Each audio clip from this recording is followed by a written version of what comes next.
Alhamdulillah, udah jelas. Ya, alhamdulillah, barakallahu fikum jami'an. Baik, bismillahirrahmanirrahim. Saya izin mengawali dengan salam. Assalamualaikum warahmatullahi wabarakatuh. Waalaikumsalam warahmatullahi wabarakatuh.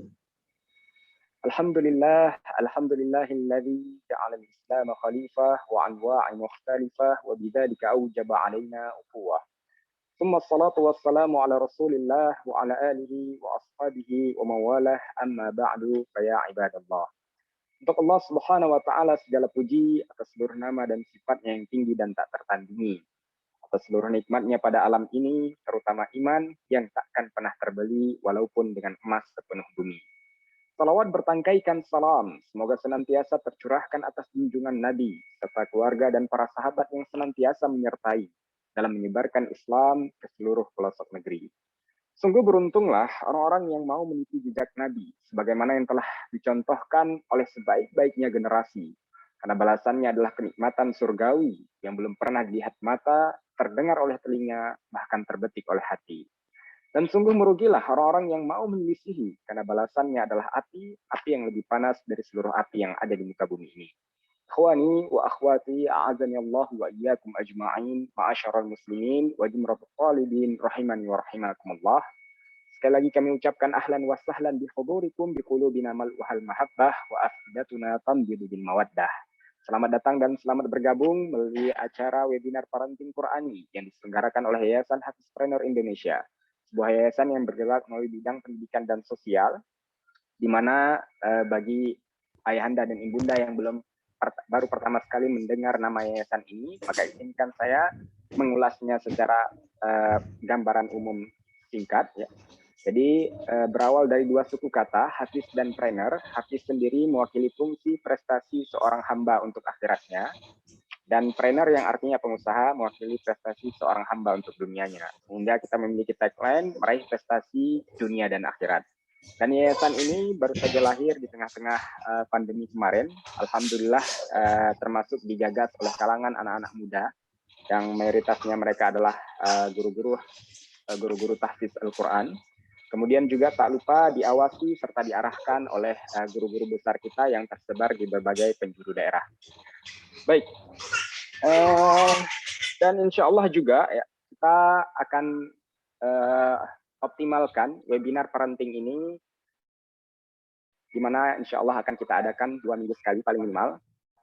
Semoga ayahanda dan ibunda, bapak-bapak dan ibu-ibu yang sudah berkenan pada malam hari ini juga ikut memberikan support system untuk keberlangsungan acara kita ke depannya, baik itu dengan cara memanjatkan doa-doa, kemudian ataupun baik dalam bentuk bantuan moral, bahkan material yang bisa disalurkan melalui anggota yayasan kita nantinya. Baik, kemudian yang tak lupa pula juga ya, saya sebelum masuk kepada webinar pada malam hari ini, izin menyapa terlebih dahulu nih, kira-kira para peserta yang telah berkenan hadir berasal dari mana saja dan sedang live dari titik mana saja. Nah, sembari kita merajut ukhuwah di antara kita semua, dan sembari kita juga menyerap inspirasi, menyerap energi dari para peserta yang telah berkenan hadir. Tentu kami meyakini banyak peserta yang hadir dari daerah-daerah yang sangat jauh. Oleh karena itu boleh dibantu responnya melalui kolom komentar. Ya, bisa disebutkan nama daerahnya. Kira-kira malam hari ini berkenan live di webinar parenting dari lokasi mana saja. Bekasi hadir Ustadz, alhamdulillah dari Bekasi juga hadir. Kemudian ada dari Medan, masya Allah. Ya. Boleh selanjutnya? Jika ya dari Kuningan, jazakumullah khairah. Ya.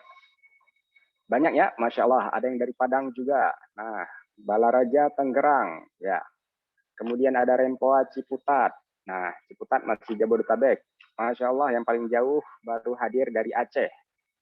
Nah, baik selanjutnya boleh jika ada dari ayahanda dan ibunda ingin memberikan informasinya. Ya, dari Ngawi, kemudian ada dari Bengkulu. Ya, masya Allah ya, ternyata tersebar ke seluruh penjuru Indonesia, insya Allah biiznillah. Ya, ada yang dari Surabaya juga, Jawa Timur. Barakallahu fikum. Ya, ada yang dari Jogja. Alhamdulillah, ahlan wa sahlan. Ya. dari Kaltim, Kalimantan Timur ya. Masya Allah. Baik, barakallahu fikum. Ya, alhamdulillah ya. Setidaknya telah bergabung pada malam hari ini separuh dari partisipan yang kita targetkan.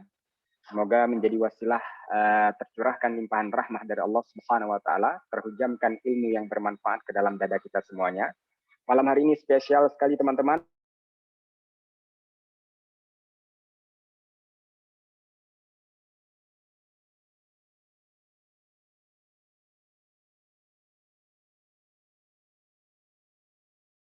Nah, baik, saya izin menyapa beliau terlebih dahulu. Assalamualaikum Ustaz, apakah sudah terhubung dengan kami? Waalaikumsalam warahmatullahi wabarakatuh. Alhamdulillah, Ustaz. Ya, Masya Allah.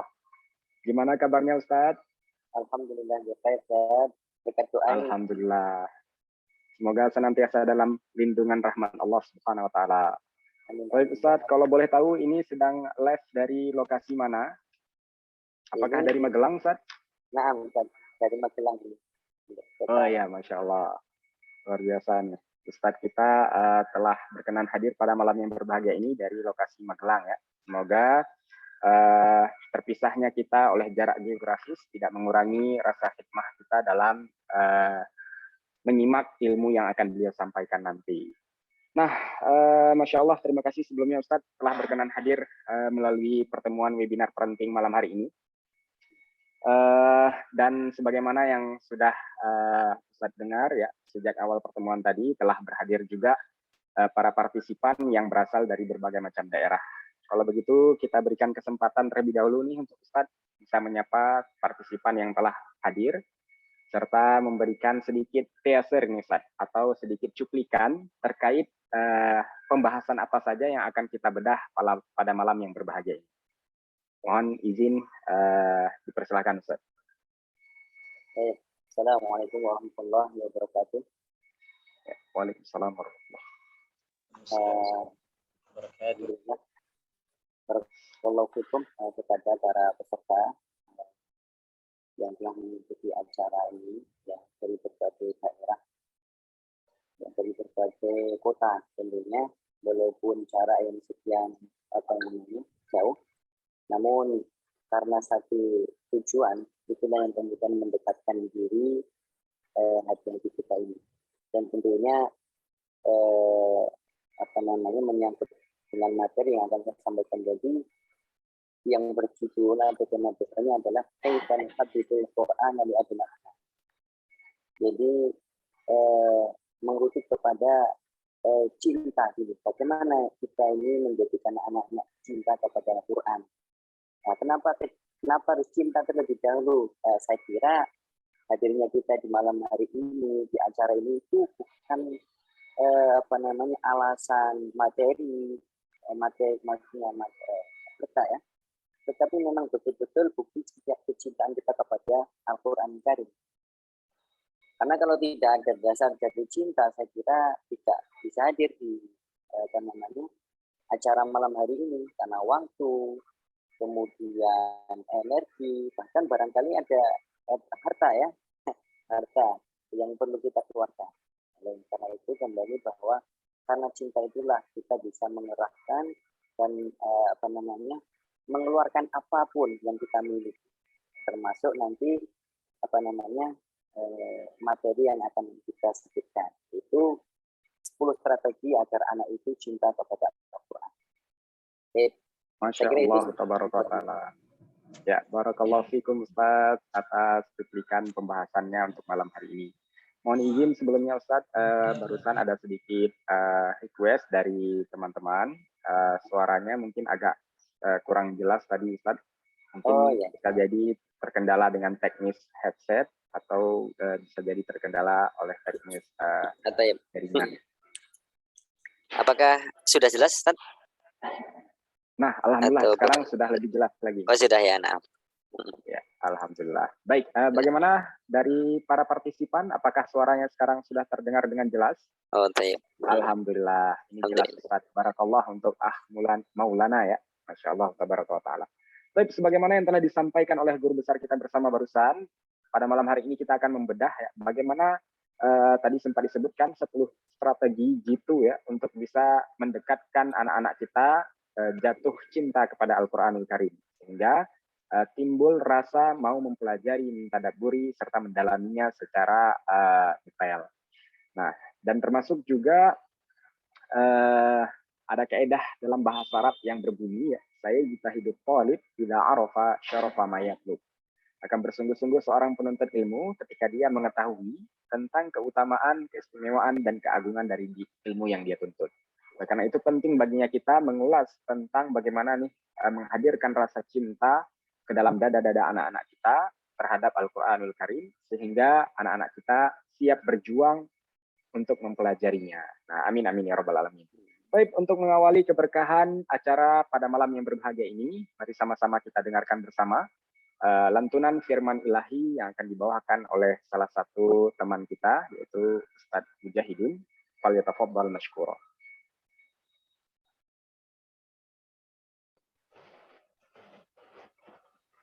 Assalamualaikum warahmatullahi wabarakatuh. Waalaikumsalam warahmatullahi wabarakatuh. Apa nih, Ustaz? Ini kok videonya nggak bisa ya? Astagfirullah. Ya. Bismillah, salatu wassalamu ala rasulillahi wa ba'du. Izinkan anak ikhwan untuk membacakan, untuk mengawali acara kita malam ini untuk keberkahannya. A'udzu billahi minasy syaithanir rajim. Bismillahirrahmanirrahim. مثل الجنة التي وعد المتقون تجري من تحتها الأنهار أكلها دائم وظلها تلك عقبى الذين اتقوا وعقبى الكافرين النار والذين آتيناهم الكتاب يفرحون بما أنزل إليك ومن الأحزاب من ينكر بعضه قل إنما أمرت أن أعبد الله ولا أشرك به إليه أدعو وإليه مآب وكذلك أنزلناه حكما عربيا ولئن اتبعت أهواءهم بعدما جاءك من العلم ما لك من الله من ولي ولا واق صدق الله العظيم. السلام عليكم ورحمة الله وبركاته. Waalaikumsalam warahmatullahi wabarakatuh. Shadaqallahul azim. Allahumma arhamna bil Qur'an. Jazakallahu khairan wa ja'ala dzalika fi hasanatika yaumiddin. Baik, barakallahu fiik, kita ucapkan kepada Ustaz Mujahidin yang telah melantunkan firman Allah Subhanahu wa taala. Sebenarnya semoga kita harapkan keberkahan yang tercurahkan pada seluruh peserta yang telah berkenan hadir pada malam yang berbahagia. Baik, kembali lagi kita masuk ke dalam tema acara, yaitu bagaimana mendekatkan anak-anak kita terhadap Al-Qur'anul Karim. Insya Allah akan dibedah secara langsung oleh guru kita bersama, yaitu Ustadz Nur Rahman. Beliau merupakan kepala tahfiz, ya, kepala sekolah dari salah satu pesantren tahfiz yang ada di Kota Magelang. Baik, untuk beliau tanpa memperpanjang waktu kembali, kami persilahkan dengan segala hormat. Falyatafaddal mashkura. Bismillah. Alhamdulillah, salatu wassalamu ala rasulillah, la hawla wa la quwata illa billahil aliyyil azim. Kepada Ustaz Ilham ya, dan juga para peserta yang hadir pada kesempatan malam hari ini. Alhamdulillah, saya kira saya punya waktu 30 menit ya, 30 sampai 35 menit untuk menyampaikan materi 10 strategi agar anak cinta Al-Qur'an ini.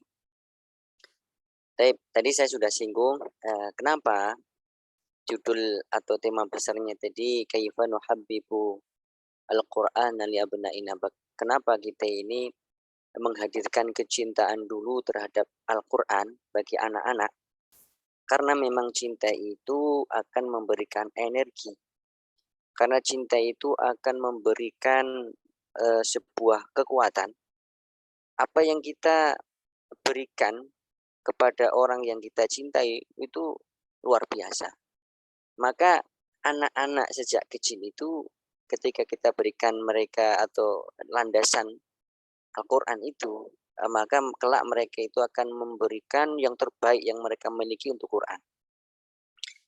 Tentu ini tidak mudah, ya tidak mudah di dalam menanamkan kecintaan Al-Quran itu. Tetapi insya Allah kita optimis bahwa kita bisa.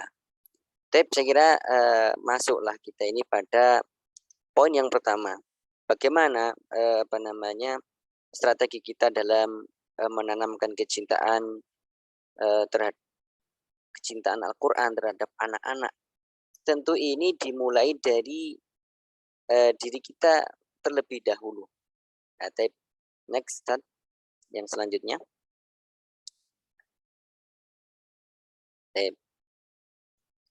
Yang pertama bahwa kalau kita menginginkan, tentu ada pertanyaan bahwa kenapa sih kita ini harus mencintai Quran? Ya, karena Quran ini panduan kita. Ya, sejak dulu ya zaman salafus saleh itu dengan Al-Quran itu mereka bisa jaya.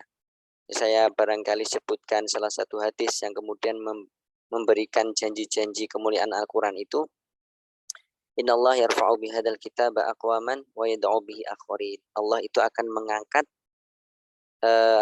sebuah kaum ya dengan kitab ini, dengan Al-Quran ini, dan akan merendahkan dengan Al-Quran ini. Sehingga kita ini kemudian betul-betul bagaimana upayanya menanamkan kecintaan Al-Quran ini kepada anak-anak. Toh mereka kelak kita punya harapan mereka menjadi ahlul Quran di masa yang akan datang, kemudian bisa memberikan syafaat untuk orang tuanya. Maka langkah yang kemudian bisa kita lakukan adalah kita ini mencintai Al-Quran terlebih dahulu sebelum kita menyuruh anak-anak untuk cinta kepada Al-Quran. Tentu kita lebih dulu cinta kepada Al-Quran. Ya, tentu cinta di sini bukan hanya sekedar lisan atau perkataan, tetapi kita buktikan, kita realisasikan kecintaan kita ini yaitu terhadap Al-Quran. Bagaimana? Ya tentu dengan membacanya, kemudian mengamalkannya, sekalipun anak-anak itu tidak melihatnya. Wah, itu ada korelasi atau ikatan gitu ya. Kalau kita cinta kepada Al-Quran, maka anak-anak insya Allah menjadi pecinta Al-Quran. Apalagi kemudian ditampakkan kecintaan kita ini di hadapan anak-anak. Dengan seringnya kita membaca Al-Quran di hadapan mereka, itu secara tidak langsung mereka akan melihat. Maka disebutkan di dalam Al-Quran itu kenapa kita ini harus memulai dari diri kita sendiri, ya, yaitu adalah dalam surat Al-Baqarah ayat 44. Barangkali bisa di slide-nya, bisa digeser ke slide yang selanjutnya atau berikutnya.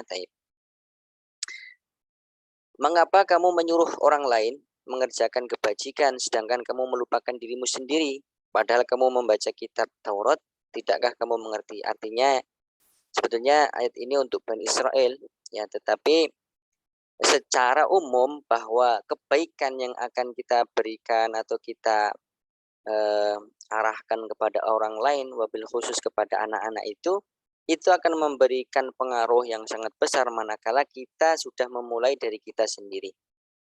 Makanya di dalam Al-Quran juga disebutkan ku anfusakum wa ahlikum naro, jagalah diri kalian. Maka ini kita disuruh untuk menjaga diri terlebih dahulu. Maka sebelum kita berharap anak-anak cinta kepada Al-Quran, kita sendiri sudah harus lebih dulu cinta. Bagaimana? Ya kita membaca, syukur-syukur kemudian kita menghafalkan Al-Quranul Karim, kemudian kita mengamalkan kandungan-kandungan di dalam Al-Quran itu. Itu yang pertama, memulai dari diri sendiri. Kemudian yang kedua, bahwa berdoa agar anak-anak itu cinta dengan Al-Quran. Barangkali di dalam slide ini tulisan ayatnya itu agak berantakan saatnya. Namun insya Allah untuk maknanya tetap bisa terbaca dengan baik. Rasulullah SAW bersabda, ada 3 doa yang tidak akan tertolak. Doa orang tua kepada anaknya, doa orang yang berpuasa, dan doa musafir. Jadi Bapak Ibu sekalian, rahimakumullah, artinya kita sebagai orang tua, barangkali yang memang sudah menjadi orang tua, itu memiliki doa yang mustajab untuk anak-anak. Artinya ketika kita sebagai orang tua itu mendoakan agar anak-anak itu menjadi ahlul Quran, menjadi anak-anak yang kemudian Qurani, cinta kepada Quran, maka kita memohon kepada Allah. Tidak ada ruginya saya kira ya kita terus-menerus sebagai orang tua wabil khusus untuk selalu mendoakan anak-anak. Apalagi kemudian 3 kesempatan ini yang sudah tertulis di dalam hadis tadi, itu 3-tiganya kita miliki. Artinya kita sebagai orang tua, kita juga berpuasa, kita juga dalam keadaan safar atau seorang musafir, maka ini doanya mustajab. Dan ini juga sudah kemudian disinggung oleh ulama-ulama besar seperti misalnya Imam Syafi'i. Imam Syafi'i mengatakan bahwa intinya begini, orang tua itu atau seorang ibu itu sekali saja berdoa di malam hari, mendoakan anak-anaknya, itu dengan ikhlas, itu bisa memberikan keberkahan dunia dan akhirat. Nah, kalau peluang terkabulnya doa itu sangatlah besar, tentu ini menjadi kesempatan orang tua untuk selalu mendoakan anak-anak, supaya mereka menjadi ahlul Quran. Terus, tentu yang namanya hasil tidak bisa kita lihat spontanitas, artinya kita berdoa besok kemudian berubah, tidak. Itu membutuhkan waktu berbulan-bulan, kadang bertahun-tahun. Bahkan kadang-kadang apa yang kita doakan ini kita tidak melihat hasilnya, tetapi di masa yang akan datang setelah bapak ibunya meninggal, doa itu terkabulkan oleh Allah. Banyak sekali kisahnya, seperti misalnya Imam Ghazali. Imam Ghazali, orang tuanya itu adalah orang tua yang fakir, miskin tapi soleh. Beliau selalu berdoa kepada Allah agar anaknya itu menjadi anak yang alim, berharap bahwa orang tuanya itu bisa melihat kelak anaknya ini itu menjadi ulama. Tetapi qadarullah wa masyafa'al, orang tua Imam Ghazali itu tidak melihat, artinya tidak melihat ketika Imam Ghazali menjadi ulama besar, tidak. Orang tua meninggal di saat Imam Ghazali kecil. Namun setelah kemudian Imam Ghazali ini dewasa, itu menjadi ulama besar. Bahkan ulama muasir, ulama zaman ini mengatakan di zaman beliau itu tidak ada ulama yang lebih unggul daripada Imam Ghazali. Itu kenapa? Berkat doa orang tua. Sehingga jangan sia-siakan doa orang tua, tentu yang sudah menjadi orang tua untuk anak-anaknya kelak. Pun tidak kemudian menghalangi bagi memang orang-orang yang belum menikah, belum berkeluarga. Mereka mendambakan anak-anak yang soleh pun sudah dimulai dari sebelum pernikahan. Jadi teruslah berdoa kepada Allah Subhanahu Wa Taala agar diberikan keturunan yang ahlul Quran, orang anak-anak yang mencintai Al-Quran. Kemudian yang ketiga, Bapak Ibu sekalian, berwasilah dengan air Zam-Zam. Tentu air Zam-Zam, keutamaan air Zam-Zam itu sangatlah besar. Ma'u Zam-Zam lima syuribalah, kata Nabi, bahwa air Zam-Zam itu sesuai dengan niat orang yang meminumnya. Jadi kalau orang itu meminum air Zam-Zam untuk ini, akan terkabul. Dan ini kemudian bisa kita lihat daripada kisahnya ayah Imam Jazari. Imam Jazari ini adalah ulama besar dalam bidang qiraat, bahwa beliau juga ahlul hadis. Jadi beliau ini memiliki sebuah kitab juga yang kalau dalam ilmu hadis itu seperti kedudukannya seperti Bukhari. jadi kitab hadis yang paling sahih. Tetapi Imam Jazari ini dalam bidang qiraat. Nah, suatu ketika ayahnya ini adalah seorang pedagang. Ayahnya Imam Jazari ini menunaikan haji pada tahun 750 Hijriah. Beliau minum air Zam-Zam dengan niat mendapatkan anak yang alim. Karena ayahnya bukan seorang yang alim, tapi orang yang tajir, pedagang begitu. Maka ketika berhaji dan minum air Zam-Zam, diniatkan bahwa kelak memiliki anak yang alim, maka lahirlah Muhammad Ibnul Jazari setelah sholat tarawih malam Sabtu pada malam ke-25 Ramadan tahun 751 Hijriah. Jadi hampir 1 tahun gitu lahir anaknya ayah dari Imam Jazari tadi. Kelak anaknya yaitu Imam Ibnul Jazari itu hafal Al-Quran di usia 13 tahun. Kemudian di usia 15 tahun menjadi imam sholat. Dan itu kalau di kalangan ulama tidak mudah untuk kemudian menjadi imam sholat itu, memiliki kriteria-kriteria yang ketat, khususnya dalam bidang Quran. Kemudian mempelajari ilmu qiraah dalam satu riwayat di usia 15 tahun. Itu kalau sekarang ini setara dengan anak aliyah SMA. Kemudian beliau mengumpulkan macam-macam qiraah di usia 17 tahun. Jadi umur sejenjang aliyah begitu ya.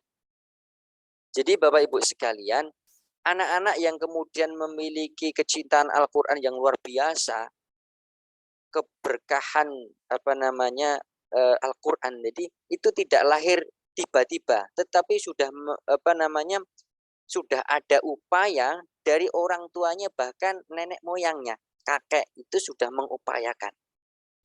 Jadi tidak ada salahnya ketika nanti barangkali anak kita belum, barangkali cucu. Maka apapun yang kita lakukan, ya berharap agar anak-anak kita ini menjadi ahli Quran. Dan yang ketiga adalah berwasilah dengan air Zam-Zam. Kemudian yang selanjutnya, yang keempat adalah orang tua mencintai atau ikram kepada ahli Quran. Jadi sabda Nabi mengatakan, Al-mar'u ma'aman ahabba, bahwa seseorang itu kelak seseorang akan bersama orang yang dicintai di akhirat. Nah, dari sini bahwa seseorang atau orang tua yang mengharapkan kelak anak-anaknya itu mencintai Al-Qur'an dengan baik, menjadi ahli Qur'an, itu tidak bisa dipisahkan sikap orang tua kepada ahlul Qur'an atau ahlul ilmi. Kalau orang tua itu ikram kepada ahlul Quran, hormat kepada ahlul ilmi, itu karena keberkahannya itu bisa turun kepada anak-anaknya. Anak-anaknya menjadi cinta Al-Quran. Anaknya menjadi ahlul Quran, dan itulah ulama-ulama terdahulu begitu. Jadi orang tuanya itu lebih dulu di dalam menghormati. Ya, ini terkait dengan adab terhadap ahli ilmu. Nah, oleh karenanya kalau kita ini mengharapkan anak-anak yang cinta Quran itu menjadi ahli Quran, kita lebih dulu mencintai orang-orang para penghafal Quran, para ahlul Quran gitu. Jadi tidak ada waliyadzubillah barangkali penghafal Quran ini cuman hafal saja misalnya. Itu anggapan-anggapan yang salah, begitu harus ditepis ya.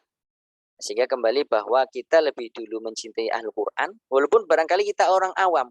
Kelak karena keberkahan itulah Allah menurunkan kecintaan itu kepada anak-anak atau bahkan keturunannya, anaknya atau cucunya. Tapi itu yang keempat. Kemudian yang kelima, adalah bagaimana kita ini menyampaikan kecintaan atau menjadikan anak-anak cinta kepada Al-Quran adalah mengunjungi tempat pendidikan Al-Quran dan mengenalkannya kepada anak-anak.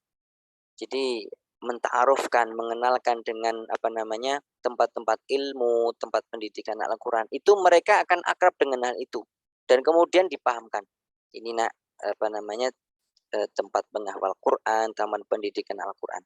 Jadi mengunjungi dan mengenalkan anak-anak ke taman pendidikan Al-Quran. Bisa berbentuk TPA, rumah Quran, ya madrasah, pondok pesantren. Dan ini merupakan langkah efektif agar anak-anak mencintai tempat menuntut ilmu. Jadi bukan kemudian ditakut-takuti sebagaimana sebagian orang, kalau kamu nakal nanti tak pondokkan loh.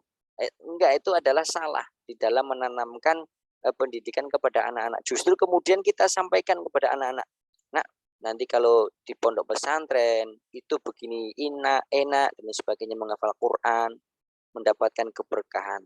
Bahkan mungkin kalau anak-anak masih kecil, boleh kemudian kita antarkan anak-anak itu. Maka ini menjadi mujahadah orang tua.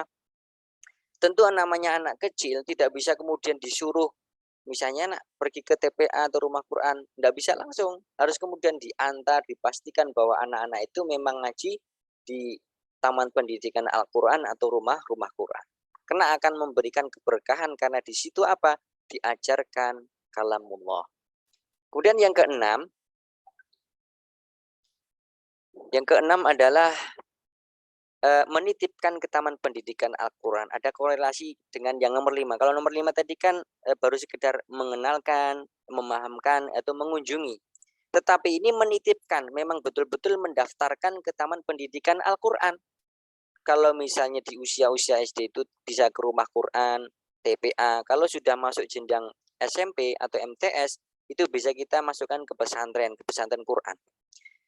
Wasiat Imam Syafi'i yang kemudian perlu kita juga renungi dan kita pahami, mengatakan begini, jika engkau ingin memperbaiki diri atau memperbaiki hatimu, karena memang hati kita sudah keruh, ya, penuh dengan masalah, atau memperbaiki anak-anak, wabil khusus di zaman sekarang ini, atau siapa saja yang ingin engkau perbaiki hatinya itu, maka titipkanlah pada taman pendidikan Al-Quran. Karena disitulah keberkahan Allah itu turun. Kenapa? Kalamullah diajarkan di situ. Tentu yang ada adalah keberkahan Al-Quran. Ini adalah wasiat daripada Imam Syafi'i rahimahullah ta'ala. Nah, tentu tadi ada mujahadah dari orang tua. Betul-betul kita pastikan, kita antar anak-anak, pasti bahwa anak-anak itu ngaji di rumah-rumah Quran atau tempat pendidikan Al-Quran, taman pendidikan Al-Quran. Dan ketika kita titipkan, betul-betul kita ikhlas menitipkan. Jangan sampai kita menitipkan tetapi kita masih ragu-ragu. Ya, bahkan kemudian kita ini ikut campur. Maksudnya ikut campur dalam artian itu mengendalikan kurikulum yang di dalamnya. Maka kita ikhlas dan kita yakin bahwa insya Allah taman pendidikan Quran ini atau guru-guru anak-anak saya ini itu memberikan yang terbaik. Adapun misalnya mereka nanti anak-anak rame di jewer itu sudah kita serahkan. Jangan kemudian kita marah kepada gurunya. Nah, itu insya Allah akan memberikan keberkahan kepada anak-anak. Kemudian yang ketujuh yang bisa kita lakukan adalah minta doa orang soleh atau ahli Quran. Ini juga kemudian biasa dilakukan oleh orang-orang dulu itu. Orang tua itu membawa anak-anaknya mengunjungi para ahli ilmu, ya ahli Quran, orang-orang soleh, orang-orang mukhlis, itu untuk minta didoakan. Karena orang-orang yang mukhlis, ahli ilmu itu kan sangat berhati-hati dalam hal haram. Syubhat saja, yang ragu-ragu saja hati-hati, maka yang haram sudah tentu hati-hati. Makanya doanya mustajab. Maka orang-orang dulu itu supaya anak-anaknya soleh itu dibawa ke orang-orang soleh, ahlul Quran, ahlul ilmi untuk minta doanya. Pak Yai, mohon doakan anak saya dan lain sebagainya. Karena ahlul Quran merupakan orang yang paling dekat dengan Allah. Ahlul Quran, ahlul Quran itu adalah orang terkhususnya Allah. Ya. Maka peluang terkabulnya doa adalah sangat besar. Jangan malu, ya, tidak malu untuk kemudian meminta doa. Minta didoakan oleh orang-orang soleh, orang-orang yang mukhlis. Kemudian yang ke-8, yang selanjutnya adalah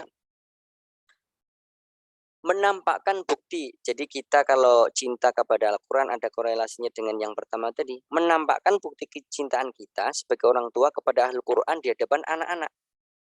Jadi kita tampakkan menjadi qudwah hasanah. keteladanan merupakan langkah penanaman kebaikan atau sarana tarbiyah yang sangat efektif tanpa pengajaran. Jadi ahli ilmu mengatakan begini, saya terkadang-kadang bisa kita lihat dalam keseharian anak-anak itu, saya tidak mengajarkan ini kok anak-anak tertanam kebaikan. Itu kebaikan-kebaikan yang orang tua lakukan walaupun tidak diajarkan, artinya tidak diajarkan itu tidak diperintahkan. Misalnya contoh, orang tua membaca Quran. Anak-anak tanpa disuruh akan meniru membaca Quran, mengambil mushafnya sendiri. Maka barangkali saya boleh memberikan masukan kepada orang tua yang memiliki anak-anak kecil. Anak-anak kecil itu kan begitu melihat dia akan mencontoh dan melakukan. Maka dalam Al-Quran itu untuk saat ini itu kan ada aplikasi di dalam HP Quran atau ya. Maka saya menganjurkan kepada orang tua sesering mungkin untuk kalau membaca Quran itu dengan mushaf. Walaupun di dalam menggunakan HP atau gadget itu boleh. Karena begini perbedaannya, bahwa anak itu ketika melihat bapak ibunya membaca dengan mushaf, itu hanya satu yang ada dalam pikiran anak. Oh, bapak dan ibu saya sedang membaca Quran. Maka dia akan mengambil Quran suatu ketika. Tetapi kalau menggunakan gadget atau HP di dalam membaca Quran, walaupun itu boleh, karena ini untuk menjadi sarana tarbiyah, itu anak-anak akan berpikir begini, akan berpikir beberapa macam. Oh, bapak saya mungkin main game, atau bapak saya mungkin sedang ngetik WA. Padahal barangkali membaca Quran. Karena namanya gadget itu di situ bisa jadi wasilah untuk baca Quran, tetapi juga untuk sarana komunikasi, bahkan untuk game pun ada, untuk nonton YouTube ada. Walaupun memang yang dilakukan oleh orang tua itu baik, mungkin membaca Quran. Tetapi karena memang anak-anak itu melihat dan meniru, maka saya menganjurkan untuk ketika membaca Al-Quran di depan anak-anak itu menggunakan mushaf. Tapi itu yang ke-8. Jadi menampakkan bukti kecintaan kita yaitu dengan membaca itu di hadapan anak-anak. Jadi memang diperlihatkan begitu. Yang ke-9 atau yang selanjutnya barangkali mengapresiasi anak dalam hal kebaikan sekecil apapun. Jadi memberikan apresiasi. Walaupun yang dilakukan anak-anak itu baru ya sekedarnya lah begitu. Kenapa? Memang dasarnya sudah ada di dalam Al-Qur'anul Karim. Allah mengapresiasi kebaikan, khususnya dalam membaca Al-Quran. فَمَنْ يَعْمَلْ مِثْقَالَ ذَرَّةٍ خَيْرًا يَرَهُ. Ini apresiasi Allah. Allah akan berikan ganjaran kepada seseorang walaupun orang itu melakukan kebaikan sekecil dzarrah, sekecil biji sawi. Itu Allah akan berikan kebaikan. Ya Allah. Nah, tentu kalau Allah memberikan kebaikan walaupun orang itu melakukan atau anak-anak barangkali ya Allah itu memberikan timbal balik atau ganjaran, tentu kita juga begitu. Jadi yang dilakukan oleh anak-anak misalnya baru sekedar kemauan membaca Iqra misalnya hanya 1 menit saja, itu kita apresiasi. Anak-anak itu menghafal 1 ayat saja atau bahkan 1 kata saja, kita apresiasi. Jangan sampai kemudian karena idealisme orang tua, anak saya harus hafal 1 halaman 1 hari. Begitu tidak hafal, kita marah-marah kepada anak-anak.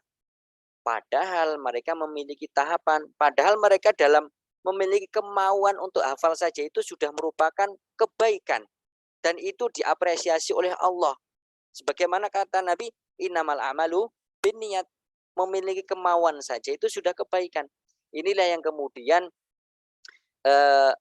yang fenomena yang kemudian ada di saat ini ya, karena idealisme orang tua yang sangat besar, anaknya pokoknya harus hafal Al-Quran 3 tahun, harus hafal, padahal masih kecil. Itu memang baik, tetapi harus memiliki tahapan-tahapannya, tidak dipaksa. Makanya tadi saya sampaikan, kenapa kecintaan itu harus diutamakan terlebih dahulu, ya karena ketika cinta kepada Al-Quran itu sudah tertanam dalam diri anak-anak, tidak disuruh pun mereka kemudian akan meluangkan waktu untuk mengaji, untuk menghafalkan Al-Quran. Selanjutnya Nabi pun juga memberikan apresiasi terkait dengan siapapun yang kemudian melakukan kebaikan. Wabil khusus membaca Quran ataupun lebih-lebih menghafalkan Al-Quran. Dari Abdullah ibnu Mas'ud, Rasulullah Shallallahu Alaihi Wasallam bersabda, siapa saja yang membaca satu huruf dari kitabullah Al-Quran, maka dia akan mendapat satu kebaikan. Sedangkan satu kebaikan dilipatkan menjadi 10 semisalnya. Aku tidak mengatakan alif lam mim satu huruf, akan tetapi alif satu huruf, lam satu huruf, dan mim satu huruf.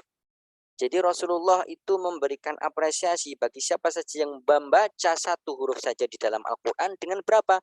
10 kebaikan. Nah, ini sebetulnya juga harus kita renungi terkait dengan idealisme orang tua. Karena menjadi hafid Quran itu kan sebuah sesuatu yang luar biasa. Makanya kemudian karena tidak diilmui bagi orang tua itu tadi terburu-buru memiliki idealisme, pokoknya anak saya harus hafal Quran, 1 tahun harus hafal Quran, padahal hatinya belum siap, mentalnya belum siap. Sehingga apa? Ketika anak-anak sudah mulai baru saja menghafal beberapa ayat, itu dimarah-marahi, kenapa kok baru hafal sekian ayat misalnya. Nah, itulah yang kemudian salah dalam menanamkan kecintaan tadi. Maka tanamkan kecintaan dulu, apresiasi apa yang mereka lakukan terhadap kegiatan Al-Quran. Niscaya mereka akan lambat laun akan cinta kepada Al-Quran. Taib selanjutnya, barangkali ini yang ke-10, yang terakhir ya. Dan ini Bapak Ibu sekalian, keberkahan amal soleh orang tua. Jadi kalau kita menginginkan anak-anak itu menjadi soleh, menjadi ahli Quran, maka solehkan diri kita. Karena kesolehan orang tua itu memberikan keberkahan kepada anak-anak turunnya. Bukan hanya anak kita langsung gitu ya, tetapi bahkan keberkahan itu turun-temurun. Sampai ke cucunya, sampai ke cicitnya, bahkan sampai ke 7 turunannya itu. Nah, inilah yang kemudian dikatakan di dalam Al-Quran itu, bisa kita lihat dalam surat Al-Kahfi, misalnya, wa kana abuhuma sholiha. Jadi kesolehan orang tua, bahkan nenek moyang yang ke-7 itu masih memberikan keberkahan kepada cucunya, yaitu 7 turunan itu, keberkahan. Jadi beramal solehlah yang banyak, yang maksimal, itu akan memberikan keberkahan kepada anak-anak turun. Juga bisa kita lihat dalam surat Ali Imran ayat 34, dalam surat Ghafir ayat 48, dan dalam surat At-Tur ayat 21. Tapi karena kesolehan orang tua berpengaruh kepada anak-anak, ya kita maksimalkan, ya kita kondisikan atau kita solehkan dulu diri kita. Kesolehan kedua orang tua yang merupakan teladan yang baik memiliki dampak yang besar dalam jiwa anak. Oleh karena itu, dengan ketakwaan kedua orang tua kepada Allah dan mengikuti jalannya, kemudian disertai dengan usaha dan saling membantu antara keduanya, si anak akan tumbuh dengan ketaatan dan tunduk kepada Allah. Maka marilah kita solehkan diri kita, insya Allah anak-anak menjadi anak yang soleh. Tip yang selanjutnya adalah kalimat penutup. Ya, saya kira sebelum saja kalimat penutup yang juga perlu kita renungi terkait dengan anak-anak yang masih lucu, ya, seakan-akan kok tidak ada maksudnya itu tanda-tanda barangkali menjadi ahlul Quran misalnya. Tentu tidak. Kebanyakan orang belum menyadari bahwa anak-anak adalah salah satu unsur umat ini. Hanya saja dia bersembunyi di balik tabir kekanak-kanakannya. Apabila kita singkapkan tabir itu, pasti kita temukan dia berdiri sebagai salah satu tiang penyangga bangunan umat ini. Akan tetapi ketentuan Allah pasti berjalan, yaitu bahwa tabir tersebut tidak akan tersingkap selain dengan bimbingan dan pendidikan secara berkala. Sedikit demi sedikit, oleh karena itu harus dilakukan dengan perencanaan yang matang dan bertahap. Jadi ada perencanaan, ada kurikulumnya dan tahapan-tahapannya. Dari Syekh Muhammad Al-Khidr Husain rahimahullah ta'ala. Tapi Bapak Ibu sekalian, barangkali itu 10 strategi yang kemudian bisa kita lakukan untuk anak-anak. Mudah-mudahan Allah berikan taufik dan Allah ijabahi sebagaimana yang kita inginkan agar anak-anak kita ini menjadi ahlul Quran. Tapi saya kira itu Ustaz Ilham yang dapat kami sampaikan. Assalamualaikum warahmatullahi wabarakatuh. Waalaikumsalam warahmatullahi wabarakatuh.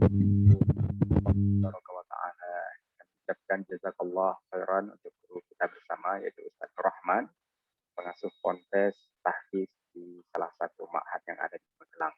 Nah, alhamdulillah hadirin yang dirahmati Allah Subhanahu wa taala, ayahanda dan ibunda, abi dan umi dimanapun berada, serta teman sejawat, sahabat, iman sebangsa dan setanah air.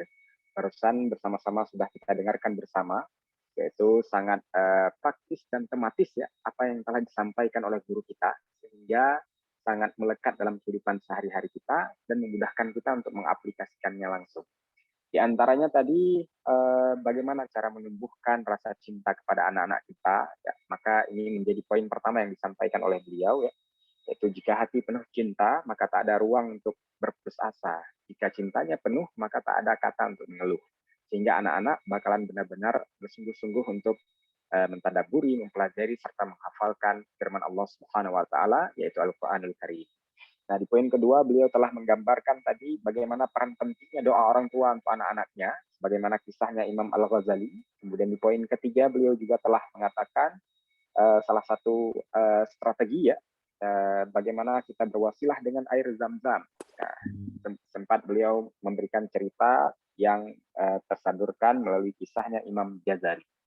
Kemudian di poin selanjutnya kita juga harus mulai melakukan pendekatan ya untuk membuat anak-anak kita berkunjung ke tempat-tempat pendidikan Al-Quran atau memperkenalkan mereka dengan tempat-tempat pendidikan Al-Quran. Dan poin yang keenam, titipkan anak kita pada tempat-tempat yang diajarkan di dalamnya Al-Quranul Karim. Hal ini senada dengan apa yang telah dinasihatkan oleh Imam Asy-Syafi'i rahimahullah. Dan di poin ketujuh, jangan lupa kita juga bertawasul, ya, meminta doa kepada orang-orang soleh, kepada orang-orang yang ahlul Quran, karena sungguh doa mereka insya Allah mustajab di sisi Allah Subhanahu wa taala. Nah, di poin ke-8, sebagai orang tua kita juga harus bisa menjadi teladan atas tindakan anak-anak kita, di mana kita mengawali mencontohkan untuk sering berinteraksi dengan Al-Quran, sehingga interaksi ini bisa menjadi inspirasi bagi anak-anak kita nantinya. Nah, di poin ke-9, jangan lupa berikan apresiasi atas perkembangan sekecil apapun yang dialami anak-anak kita terhadap daya tumbuh kembangnya melalui Al-Quranul Karim. Nah, di poin ke-10 ya, keberkahan amal soleh orang tua. Nah, jadi bagi orang tua sudah seharusnya kita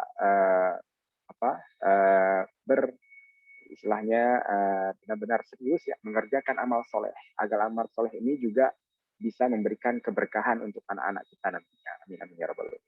Baik, itulah kurang lebih ya 10 trik dan strategi bagaimana agar menumbuhkan kecintaan Al-Quran terhadap anak-anak kita. Nah, setelah penyampaian yang telah beliau sampaikan barusan, maka tibalah waktu kita untuk sesi tanya jawab. Kita berikan kesempatan untuk 3 orang terlebih dahulu. Kita awali dengan pertanyaan yang telah masuk melalui via kolom komentar. Nah, sebentar saya izin cek terlebih dahulu. Ya. Poin pertanyaan pertama, kita coba lihat.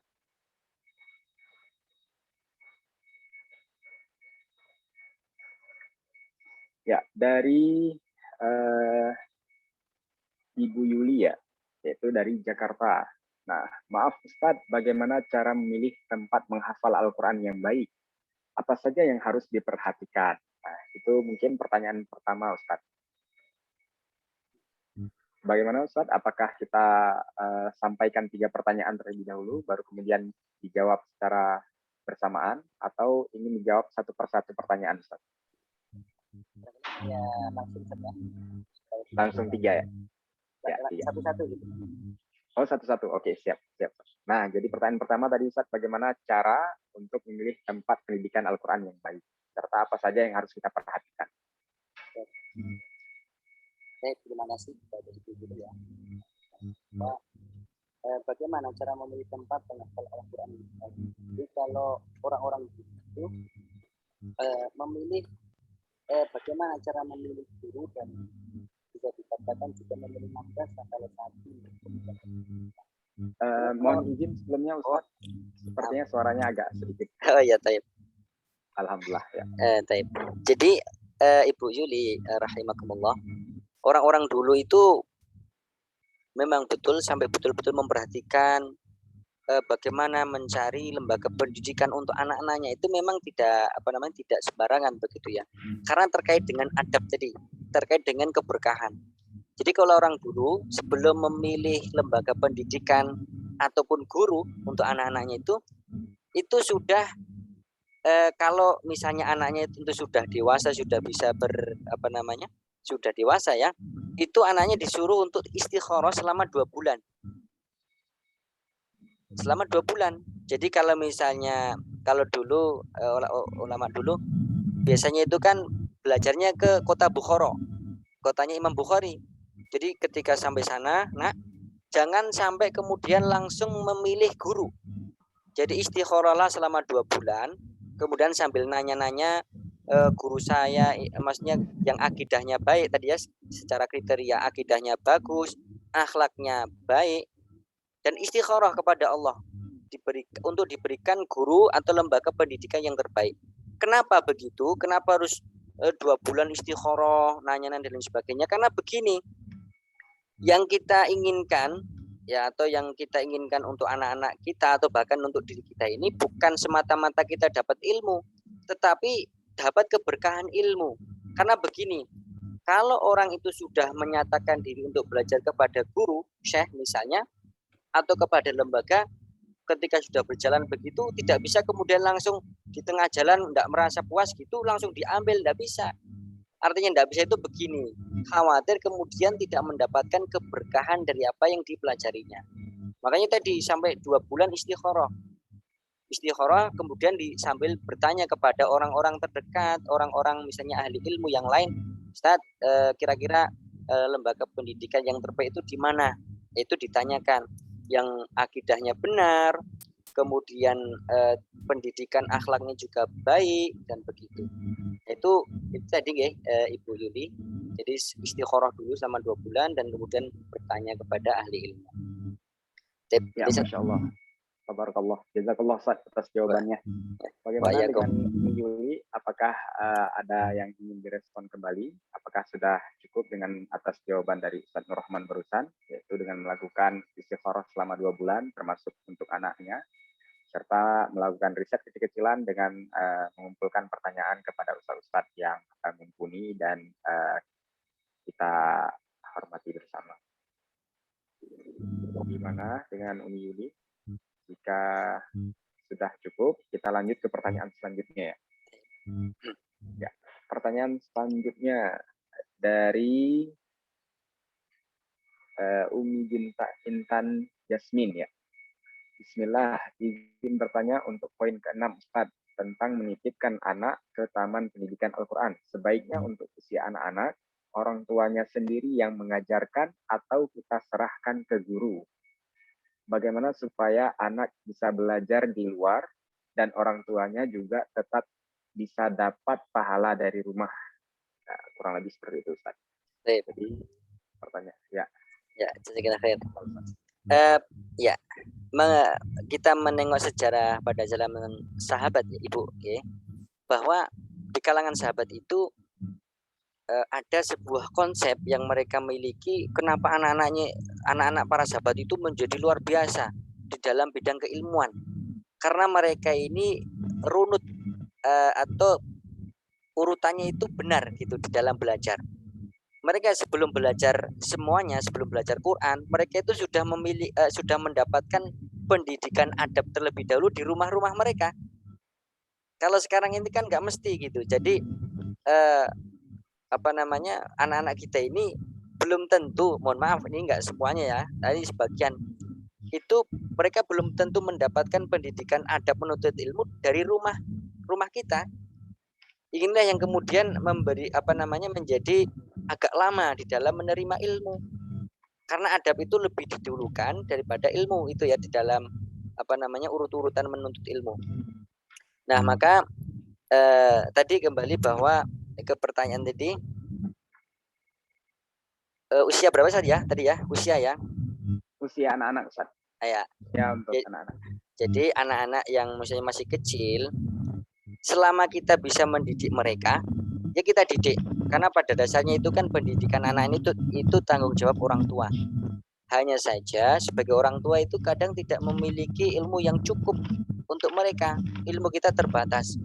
Apakah mungkin kita memiliki ilmu, tetapi mungkin ilmu tertentu, ilmu yang lain belum. Tetapi yang harus sebetulnya yang harus kita bekalkan kepada anak-anak itu adalah adab-adab dalam menuntut ilmu, ikram kepada guru.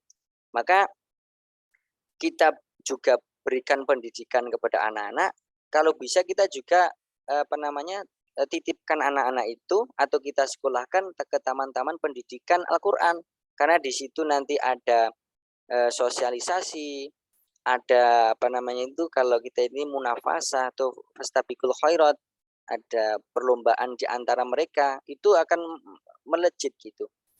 Kemudian mereka juga belajar bagaimana berinteraksi menuntut ilmu kepada guru gitu. Kan kelak mereka akan berguru kepada orang lain.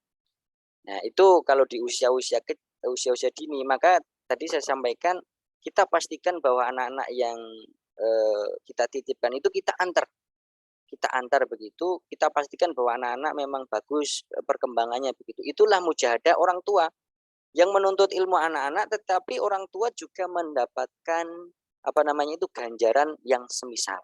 Maka tadi ada pertanyaan selanjutnya yang dengan pertanyaan yang sama, bahwa bagaimana kalau misalnya anak-anak itu belajar di luar, sementara yang dari rumah tetap mendapatkan pahala, begitu ya?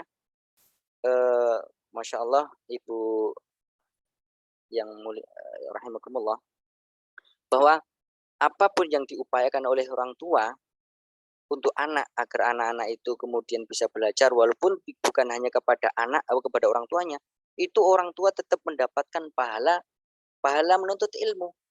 Tentu saya kisahkan sedikit gitu ya, di Damaskus ini qadarullah, mohon maaf saya sampaikan sedikit karena saya saat ini juga sedang ikut program tasmik ke ulama Damaskus gitu ya. Jadi di Damaskus itu ada namanya kuburan. Di sana itu kuburan ulama mujahidin di sana di Damaskus itu. Ya, itu ada orang penggali kubur. Di sana itu ada penggali kubur. Itu ada ibu-ibu yang kemudian mengantarkan jenazah seseorang gitu ya. Nah, jadi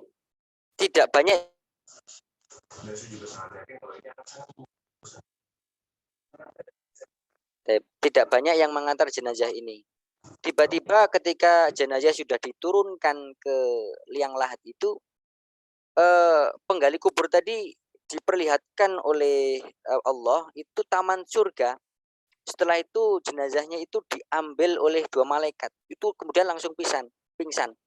Maka orang-orang yang mengantar jenazahnya itu memercikkan air begitu, dan kemudian bertanya, kenapa, apa yang membuatmu pingsan, dan sebagainya. Diceritakan, tetapi orang-orang tidak percaya, dikiranya dia adalah halusinasi dan lain sebagainya. Beberapa bulan kemudian juga sama, ibu yang tadi mengantarkan jenazah itu juga sama mengantarkan jenazah yang berikutnya begitu. Penggali kuburnya juga sama, tetapi lagi-lagi dia diperlihatkan oleh Allah taman surga. Itu tetapi dia tidak pingsan di yang kedua ini. Kemudian dia langsung bergegas dan mengejar ibu tadi. Ditanyakan, siapakah gerangan jenazah yang tempo hari dan saat ini? Itu ternyata yang pertama itu adalah anaknya penuntut ilmu yang meninggal. Itu mendapatkan keutamaan tadi, surga tadi, Bu. Yang kedua itu anaknya tetapi tukang kayu. Tukang kayu, tetapi dia ini dari hasil nukang kayunya itu dia berikan untuk pendidikan saudaranya yang menuntut ilmu. Jadi orang yang menuntut ilmu dan kemudian membantu penuntut ilmu, memberikan biaya, itu sama mendapatkan pahala gitu. Jadi apalagi ibu yang kemudian mengupayakan anak-anaknya bisa belajar dengan baik, itu tetap mendapatkan pahala dari Allah Subhanahu wa taala. Saya kira itu, Ustaz.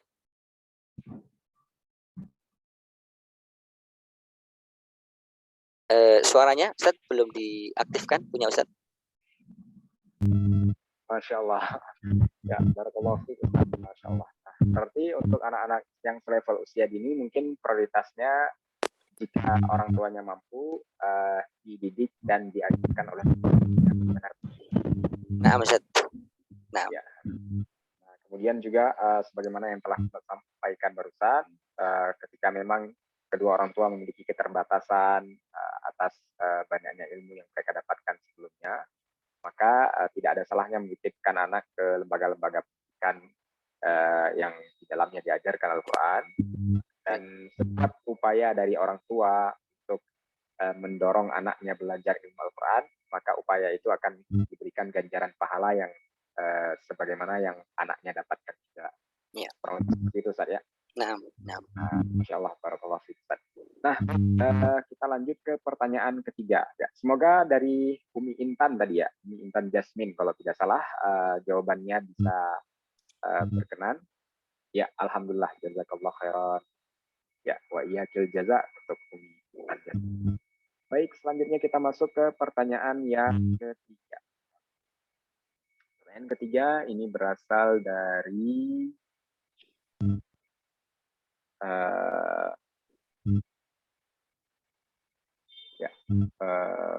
mohon diperbaiki jika salah penyebutan nama ya. Umi Retno Murtiningsih. Assalamualaikum Ustaz, anak saya perempuan usia 6 tahun. Bagaimana trik agar anak tetap istiqomah atau mau diajak murojaah bareng sama kita? Karena moodnya suka datang pergi nih. Nah, padahal anak saya sudah punya hafalan surat-surat pendek. Baik, Masya Allah. Seperti itu Ustaz pertanyaannya. Jazakillah Ibu Retno ya. Anak yang jadi di dalam memberikan tadi ada motivasi kepada anak-anak supaya terus moodnya itu terus, makanya iman itu kan yazid wa yanqus, kadang bertambah kadang menurun, bukan hanya anak-anak tetapi kita orang tua juga begitu di dalam murojaah khususnya, apalagi di zaman saat ini. Maka tentu untuk tadi supaya anak-anak istiqomah, tentu harus pertama selalu disampaikan tentang keutamaan di dalam menghafal Quran dan murojaah. Kemudian yang kedua, sesuai dengan marhalah atau jenjangnya. Jadi tidak kalau memang kemampuannya anak itu sekian surat dalam satu hari misalnya, jangan dipaksa untuk banyak surat dulu. Yang penting anak itu menikmati terlebih dahulu, gitu ya. Kemudian diapresiasi Bu, diberikan apresiasi misalnya hadiah dan sebagainya. Tentu bukan apresiasi itu tidak mesti berbentuk barang. Jadi pujian dan lain sebagainya. Itu salah satu tips untuk kemudian memotivasi anak-anak agar istiqomah. Makanya dalam dalam halaqah Quran gitu ya, pendidikan Quran itu kan sebetulnya ada hubungan antara anak dengan musyrif gitu ya. Musyrif itu yang menyimak. Kalau mungkin ibu yang menyimak berarti dengan ibu. Ini motivasi terus karena harus ibu yang menyimak atau musyrifah yang menyimak atau guru yang menyimak itu betul-betul memahami kondisi anak.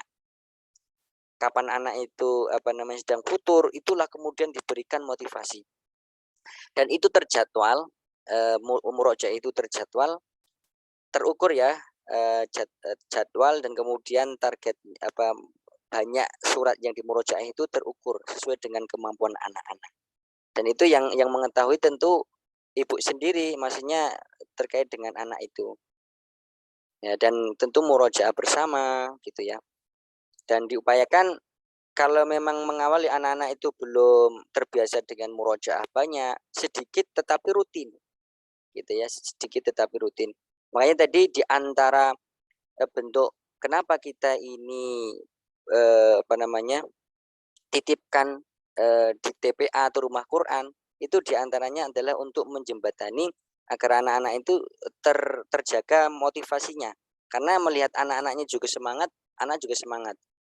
Tetapi kalau misalnya kondisinya itu di rumah, ya tetap kita simak yang kita mampu tentunya ya.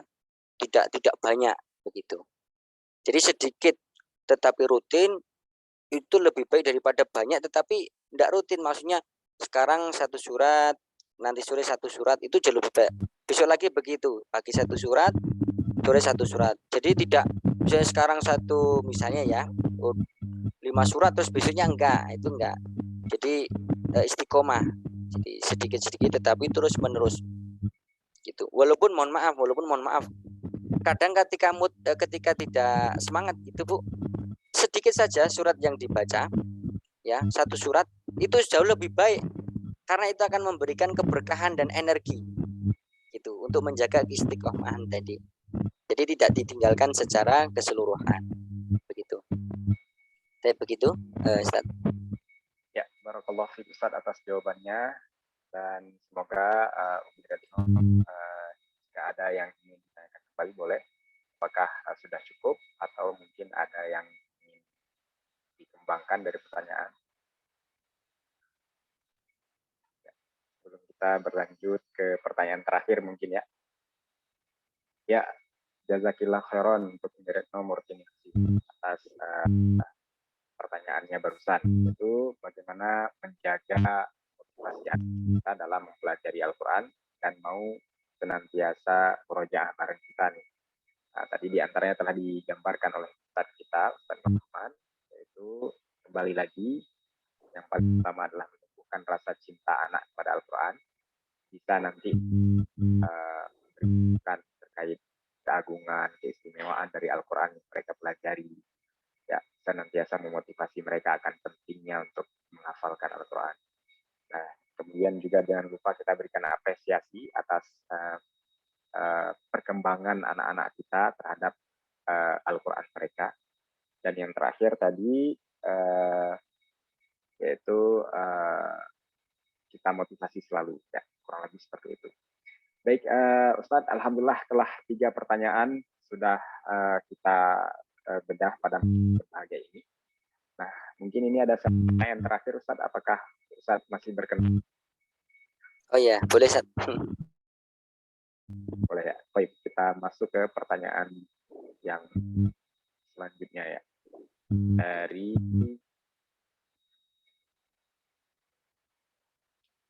Dari Umi Yuli ya, berasal dari Jakarta. Kalau untuk anak yang di atas barangkali, yang di atas. Oh ya, Umi Indra Agni ya. Bismillah, Ustaz, apa sajakah adab-adab menuntut ilmu yang paling penting untuk anak-anak usia 3-12 tahun yang orang tua bisa ajarkan kepada anaknya sebelum saat mereka menuntut ilmu sebagai ikhtiar mendapatkan keberkahan. Masya Allah. Baik. Baik, Ibu Indria nggih. Rahimakumullah. Jadi sebetulnya adab-adab penuntut ilmu itu sangat banyak sekali. Sangat banyak sehingga tidak memungkinkan untuk saya sampaikan secara detail, tapi nanti ringkas saja terkait dengan pentingnya adab ini, bahwa begini, karena pentingnya adab itu lebih didahulukan daripada ilmu, itu ulama sampai menjelaskan begini, bahwa perbandingan ilmu dengan adab itu, adab dengan ilmu itu seperti tepung dengan garam. Jadi kalau misalnya adab itu tepungnya, ilmu itu garamnya. Kira-kira banyak mana itu Bu kalau kita buat bakwan gitu ya, atau kita buat roti?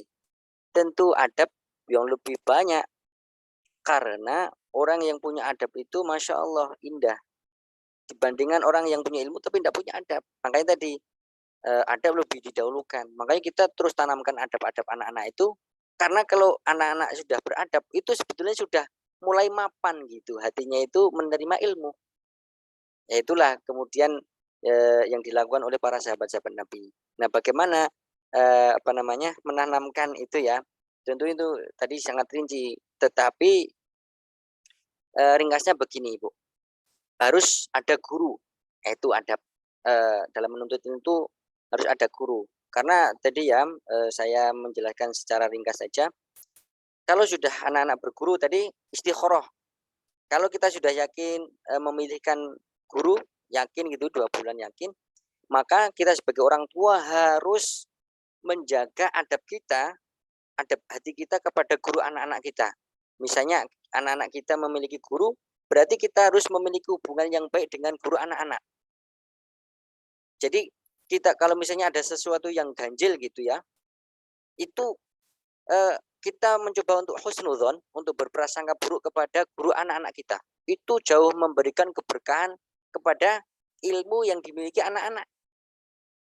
Kemudian Yang kedua adalah bahwa kita ikhlaskan anak-anak kita ini, kita serahkan kepada guru. Kalau misalnya pesantren, ya pesantren lah begitu. Jadi insya Allah apa yang dilakukan oleh seorang guru kepada anaknya itu yang terbaik. Walaupun secara kasat mata itu kadang-kadang ada yang ganjil. Misalnya yang ganjil itu kok anak saya dijewer ya. Itu di balik itu mesti ada asbabnya, ada sebabnya, dan itu dalam rangka untuk pendidikan tarbiyah. Jadi kita mengedepankan prasangka yang baik kepada guru anak-anak itu jauh lebih memberikan keberkahan daripada kemudian kita seuzon atau berprasangka yang buruk. Kok anak saya begini oleh ustadz ini, kok anak saya dibeginikan, itu ya. Itu maka kalau prasangka buruk yang kemudian kita kedepankan kepada guru anak-anak kita, itu nanti anak-anak itu sebetulnya jadi tidak manut gitu. Jadi tidak manut atau kemudian ilmunya tidak barokah, tidak kemudian mudah dalam menghafal Quran, tidak mudah dalam memahami ilmu. Dan ini saya rasakan, saya sendiri pernah berguru, saya sendiri juga mengelola santri. Jadi anak-anak yang kemudian, mohon maaf ini, tentu masing-masing memiliki kekurangan, bahwa wali santri yang kemudian siap dengan segala resikonya, bersabar apa yang kemudian menimpa anak-anak misalnya, itu anak-anak subhanallah perkembangan di dalam menghafal Quran, menuntut ilmu itu luar biasa. Bahkan anak-anaknya itu tawadhu dan begitu, masya Allah. Makanya dari sini singkatnya Ibu, bahwa manut dengan guru, bersabar dengan guru, dan ini sangat sangat luas membahasnya terkait dengan adab-adab menuntut ilmu itu. Kalau di tempat kami kita berikan ilmu adab-adab itu kepada anak-anak. Saya kira itu ya, mudah-mudahan mewakili dari pertanyaan Ibu Indria tadi. Ya, Masya Allah, barakallahu fiik Ustaz atas jawabannya. Jadi memang ya, kita berbicara tentang adab, maka ini merupakan pembahasan yang sangat luas. Semoga nanti di kesempatan ke depan ada waktu luang untuk kita bedah bersama. Mudah-mudahan memberikan sedikit kritikan ya tentang bagaimana komposisi adab memang lebih diutamakan dibandingkan ilmu. Walaupun kita tidak bisa meninggalkan keduanya. Kan analogi, ya adab itu ibaratnya tepung, ya dan tadi ibaratnya garam. Nah, baik, jazakallah Ustaz, jazakallah khairan atas jawaban. Mbak Yakum Ustaz. Allah Ustaz. Ini mungkin ada terakhir Ustaz, apakah masih berkenan kira-kira atau tidak? Apa ini Ustaz? Kalau untuk anak yang hiperaktif, bagaimana cara menghafal, maksudnya bagaimana cara membimbing untuk anak-anak yang hiperaktif ini? Hafalannya gitu ya? Oh ya. Ini pengalaman saya Ibu ya, dulu ada anak-anak yang bisa manut gitu, ada yang memang hiperaktif. Memang tidak bisa kita paksa anak-anak yang seperti itu untuk kemudian duduk tenang, kemudian kita ajarkan hafalan, enggak. Tapi tadi menyesuaikan usia anak. Jadi anak-anak itu yang hiperaktif khususnya, dia itu tidak banyak duduk. Misalnya dalam 2 menit saja, 2 menit kita talqin, talqin itu kita baca anak-anak menirukan yang usia dini ya, usia anak-anak itu. Misalnya 2 menit berapa kali, misalnya contoh begini, amma yatasaalun, ayo nak 10 kali. Terus anak-anak dibiarkan kemudian mereka melakukan agenda yang lain sejenak, tentu yang dalam non formal ya, yang tidak formal, misalnya di rumah. Nanti lagi dipanggil lagi sebentar, yuk diulangi amma yatasaalun, begitu. Kemudian mungkin 2 menit saja. Jadi kalau di dalam buku Kaifa Nuhabbibu Al-Quran li Abna'ina itu menyesuaikan, misalnya begini, usia 5 tahun berarti tidak bisa waktunya lebih dari 5 menit gitu. Kalau usianya 6 tahun tidak lebih dari 6 menit, itu yang khususnya yang hiperaktif begini. Jadi tidak memiliki atau membutuhkan waktu yang lama ya. Cuman kalau anak-anak sudah terkondisikan, wah, itu butuh waktu, kita berikan waktu yang lama juga bisa. Terus kemudian ketika anak-anak melakukan kegiatan atau apapun gitu, kita juga bisa kemudian talqin atau kita dengarkan murotal begitu ya. Nah, maka ini juga agak detail sebetulnya penjelasan ini terkait dengan teknis ya. Tetapi intinya bahwa sedikit tapi terus menerus duduk, ditalkin, kemudian silakan diberikan misalnya main dan lain sebagainya. Terus dipanggil lagi, nak, ayo diulangi yang tadi. Nah, begitu. Dan itu butuh ketelatenan dan kesabaran bagi orang tuanya. Begitu, Ustaz. Barakallahu fiik Ustaz atas pemaparan dari pertanyaan yang telah disampaikan barusan, yaitu cara memberikan jeda ya, untuk anak-anak bisa melakukan aktivitas yang lain terlebih dahulu sebelum mereka menerima materi lagi. Qadarullah sudah 1 jam lebih kita bertegur sapa, melakukan sharing dan membedah kajian keilmuan, yaitu bagaimana cara menumbuhkan cinta terhadap anak-anak kepada Al-Quran. Alhamdulillah kami ucapkan barakallahu fiik, jazakallah khairan atas Amin ya Rabb. Amin. Senantiasa dalam lindungan Allah, rahmat Allah, dan diberkahi oleh Allah Subhanahu wa taala. Amin ya Rabb. Allah juga ikut memberikan ganjaran yang luar biasa atas ilmu yang telah Ustaz sampaikan kepada kami pada masa ini. Berhubung karena sudah di penghujung malam ya, maka insya Allah kita masuk kepada sesi terakhir, yaitu kita tutup kajian malam hari ini dengan doa penutup ya. Dan bagaimana yang kita ketahui ya, di dalam doa ini insya Allah sama-sama kita minta sama Allah ya, agar Allah berkenan ya menjadikan kajian pada malam hari ini bermanfaat, hujam hikmah dan hidayah ke dalam hati kita, dan juga bisa tercurahkan ilmu yang bukan di pengetahuan saja, tapi juga berhenti dalam amalan-amalan kita dalam sehari-hari. Baik, tanpa memperpanjang kata lagi, kita persilahkan untuk saudara kita yang akan menutup kajian webinar kali ini dengan doa bersama.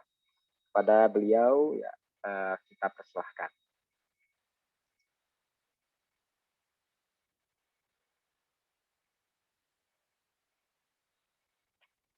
Ya, sebelumnya alhamdulillah.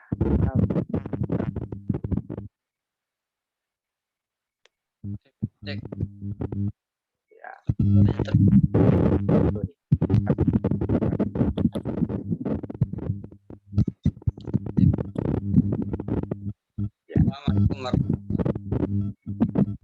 Waalaikumsalam warahmatullahi wabarakatuh.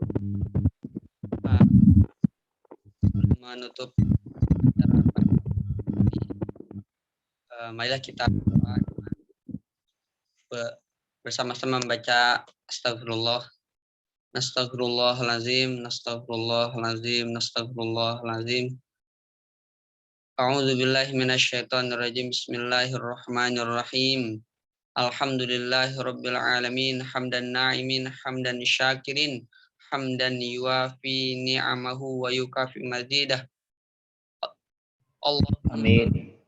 Sayyidina Muhammad wa ala ali Muhammad kama shallaita ala Ibrahim wa ala ali Ibrahim fil alamin innaka Hamidum Majid.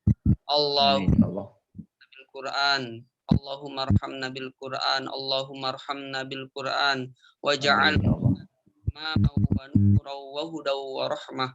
Allahumma dzakirna minhu ma nasina wa 'allimna ma jahilna warzuqna tilawatahu ana al-laili wa atraf waj'alhu lana hujjatan ya Rabb. Rabbana hab lana min azwajina wa dzurriyyatina qurrata a'yun waj'alna lil muttaqina imama.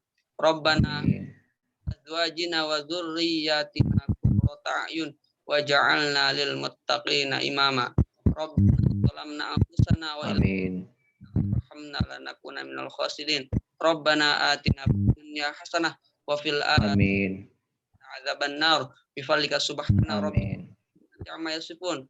Assalamun alal mursalin. Alhamdulillah. Alhamdulillahirabbil alamin. Allah subhanahu wa ta'ala. Allah iqbal. Ya sanad yaumil lain. Baik, para hadirin subhanahu wa ta'ala, abi umi, ayahanda dan ibunda dimanapun berada, teman sejawat, sahabat, seiman, sebangsa dan setanah air. Alhamdulillah dengan berakhirnya pembacaan doa barusan, maka kita akhiri pula acara webinar Parenting Qurani pada malam yang berbahagia ini.